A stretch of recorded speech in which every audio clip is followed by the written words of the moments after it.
All right, so 9.4 is on direct, joint, and inverse variation.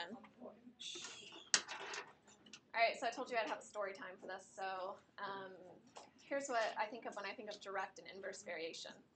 So back when I was at IU, all of us, we called each other mathies, all of us math teachers would get together and we'd play cards and games. And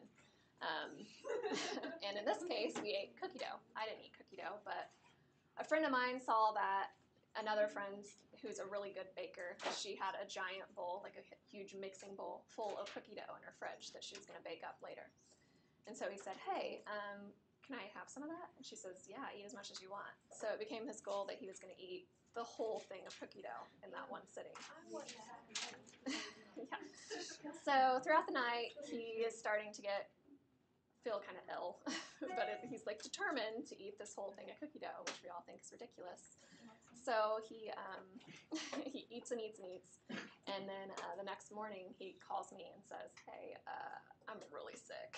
I'm like, no kidding, didn't you just eat that whole thing of cookie dough last night? And he says, I got to teach today, but I can't go in. I'm just in a world of hurt. So I'm like, okay, well, I'll go and teach for you.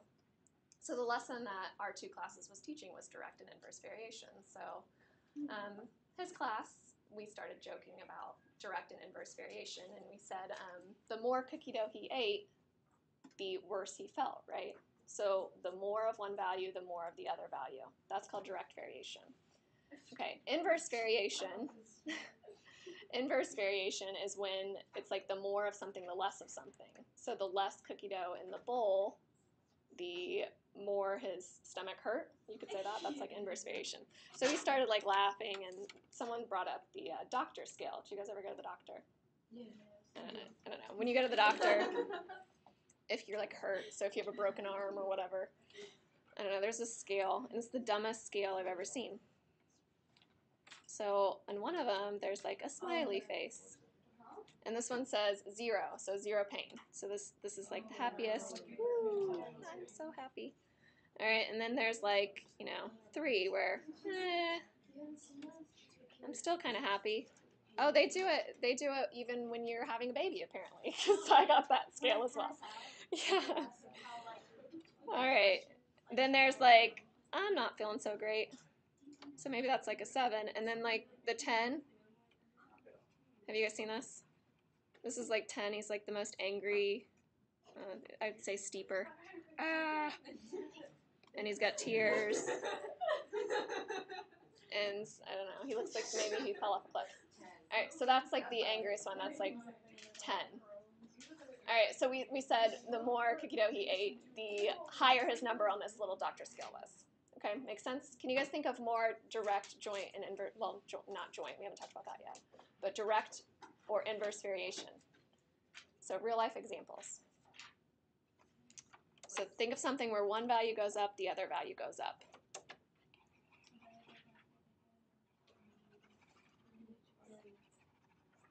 So when I look outside, I see that it was really rainy and nasty this weekend. So I don't really want to walk in the grass because there's a lot of mud. So the more rain you have, the muddier it is. That's a direct variation. Yeah, Jasmine? The more you work, the more you get paid. The more you work, the more you get paid. Yeah, some of you guys are doing some 20-hour-a-week shifts. Maybe the less you get paid per hour, the more you want to go home. That's an inverse. You're like, I'm over this. All right, any others? Yeah. Someone was a weather person last year, so they said the more precipitation in the air, the more humidity in the air, the more likely it's going to rain. So, yeah, Haley, did you have one? Did you have one? No? I thought you raised your hand. Something with Disney World, related to Disney World? No, I was just reading. The more people in Disney World, the longer you have to wait in line? True. True. All right, so here we go. So direct variation. It's a relationship between two variables, x and y, that can be written in the form y equals some constant times x. So kx. We always call the constant k because c is already taken. C is the speed of light. This is exactly what we're doing in physics right now. C? Or direct. Okay. All right, I always call it the constant proportionality. You could also hear it called the constant of variation. All right, so number 1, it says, write an equation that expresses a statement. the cost C of a dozen wrenches varies directly as the price P of one wrench. So whenever you hear varies directly, they all need to be on one line and you need a K in there. So C equals some constant times the price. So C varies directly as P. So in this case, what's the constant?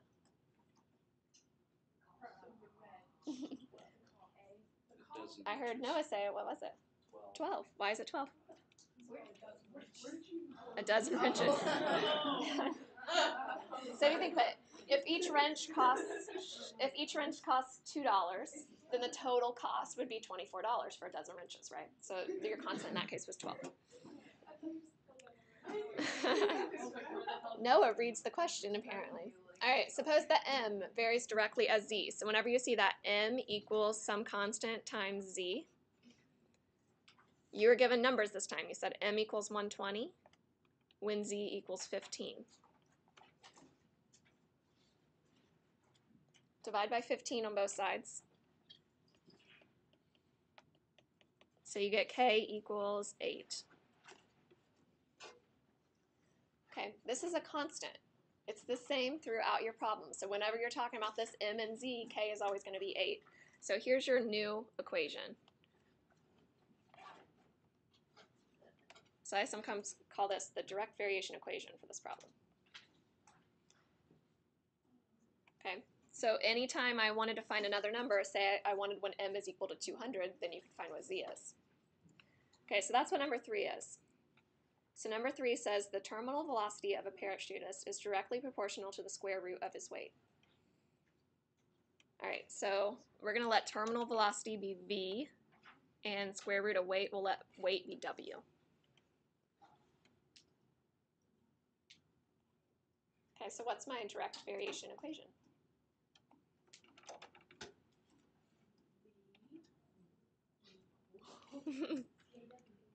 K. Nope. 160. Square root of W. Square root of his weight. Right, so you need square root. I'm tricky. All right, so I'm guessing that, a 160-pound parachutist, I'm guessing he probably goes a lot slower when he's hitting the ground than a 240. I don't know. So something with air resistance. So let's see if that's true. So we have 160 pounds is going to go into the weight. We don't know what the constant is, but we know his terminal velocity was 9 miles per hour. So I'm going to do 9 divided by the square root of 160. That's going to give me my constant.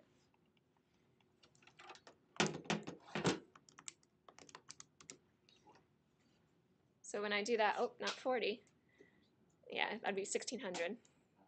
So 7115. I get K equals 0.7115. I leave that number in my calculator because I might use it again.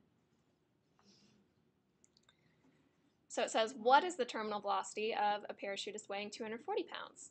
So then I'd have V equals K times the square root of weight again. But this time my K, I know what that is. It's always this 0.7115. It's a constant. It's always the same. So my velocity is 0.7115, so keep that number in your calculator and multiply by the square root of 240.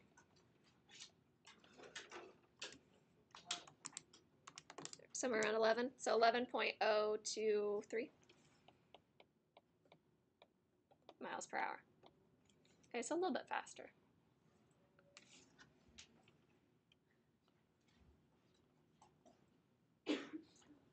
Okay. Number 4, it says if y varies directly as x and y equals 27 when x is 6, find the direct variation function. All right, so y varies directly as x, so y equals k times x. Y is 27 when x is 6. 27 divided by 6 is 4.5, so you get k equals 4.5, or you could write it as 9 over 2, or 9 over 2, not divided, not 9.2.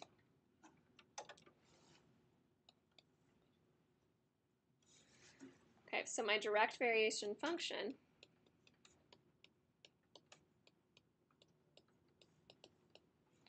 is y equals, my k is always 9 over 2, or 4.5, x. Okay, it asks for you to sketch the graph. What does that graph look like?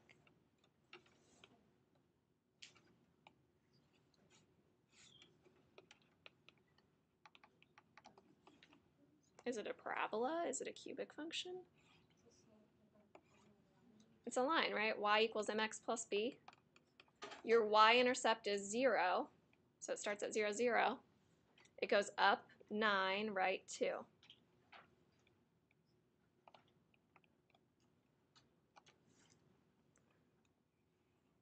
So that's what it looks like. Okay, now that makes sense. It makes sense that you would have, as one value goes up, so as x goes up, y goes up as well. As x gets small, so as I get closer to the axis this way, I'm getting closer to the axis for y. Okay. So then the next thing people assume is that the inverse variation, they think inverse variation is going to look like that. If one goes up, one goes down. Okay, but it actually doesn't. So let's see what the inverse variation looks like. You what? Okay. Inverse variation, a relationship between two variables, x and y, that can be written in the form y equals k divided by x. So when you have this, so when x is big, y is small. That's why it's an inverse variation. So like we talked about with the cookie dough. So the less cookie dough in the bowl, the bigger stomach ache you have. Okay. So number 1 says, write an equation that expresses the statement, the speed r of Lance Armstrong is inversely proportional to the time t it takes for him to cross the finish line. So this should make sense. The faster he goes, so the more miles per hour, the less time it takes for him to get to the finish line. So the less his total time is. Okay, so r equals some constant divided by time. Anybody know what k would be in that case? How are r and t related? Yep, it's distance. Rate equals distance over time. Let me see where I'm at on time. Maybe I should stop there.